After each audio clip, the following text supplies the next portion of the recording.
રામનો ભક્ત હોય તો એને 2 અક્ષર બોલવા પડે, રામ. ત્યારે ભગવાન રામ છે એની મદદ માટે થઈને આવીને ઊભા રહી જાય. પણ દુનિયાનો કોઈ એકાક્ષરી મંત્ર હોય ને તો એ માત્ર માં છે.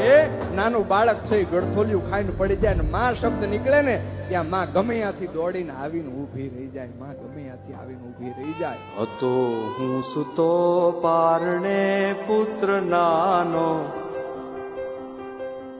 રડું છેક તો રાખતું કોણ છાનો. મને દુખી દેખી દુખી કોણ થાતું,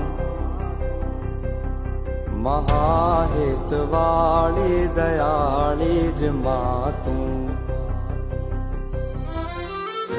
માથી મોટું કોઈ નહીં, મળે ને હોય જળધર કે જગદીશ, સૌ કોઈ નમાવે શીશ. અંબા આગળ